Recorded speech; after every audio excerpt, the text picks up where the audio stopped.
So hello everyone, in today's video we are going to discuss about rRNA processing, that is ribosomal RNA processing कैसे होता है prokaryotes के अंदर, eukaryotes के अंदर।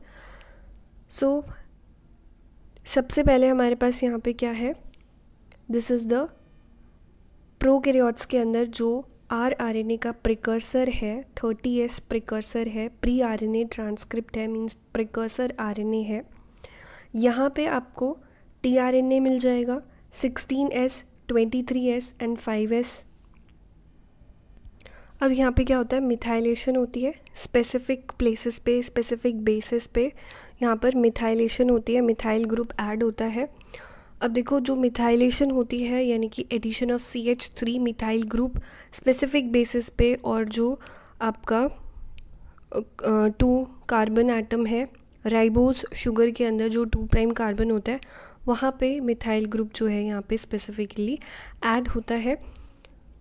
उसके बाद में जो extra part, extra green part आपको दिख रहा है rRNA का, और जो tRNA है उसका जो एक्स्ट्रा पार्ट होता है उसके आसपास का, उसको क्लीव कर दिया जाता है बाय RNase एंजाइम। देन यहाँ पे आपको इंटरमीडिएट्स दिख रहे हैं 17S, tRNA 25S, 5S, क्योंकि अभी थोड़ा सा जो ग्रीन पोर्शन है वो अभी भी क्या है यहाँ पर बाकी है, तो इसको भी क्या कर दिया जाता है, रिमूव कर दिया जाता है। न्यूक्लियसेस जो है वो इस एक्स्ट्रा पार्ट को भी रिमूव कर देते हैं एंड एट द एंड आपको मैच्योर RNA मिल जाता है जिसमें कि 16S rRNA, 23S और 5S। तो प्रोकैरियोट्स के अंदर जो राइबोसोमल RNA होता है वो क्या होता है, 16S rRNA, 23S and 5S। Then है आपका यूकैरियोटिक rRNA, यहाँ पे प्री RNA ट्रांसक्रिप्ट है जो कि 45S है। प्रोकैरियोट्स में 30S था प्री RNA ट्रांसक्रिप्ट। यहाँ पे आपको tRNA नहीं दिख रहा है, प्रोकैरियोट्स में tRNA भी था साथ में। 18S, 5.8S and 28S sides आपको दिख रही है। अब यहाँ पे मिथाइलेशन होता है, यहाँ पे कोई tRNA जीन्स प्रेजेंट नहीं है जैसा हमने प्रोकैरियोट्स में देखा था। मिथाइलेशन होता है जैसे प्रोकैरियोट्स वाले में भी हुआ था, मिथाइलेशन स्पेसिफिक प्लेसेस पे, स्पेसिफिक बेसिस पर मिथाइलेशन हुआ था। उसके बाद में क्या होगा, क्लीवेज होगा, जो एक्स्ट्रा ग्रीन पार्ट है यहाँ पर वो क्लीव हो जाएगा, RNase एंजाइम जो है उसको क्लीव कर देगा and at the end you will get the mature RNA जिसके अंदर क्या है 18S rRNA, 5.8S rRNA and 28S rRNA।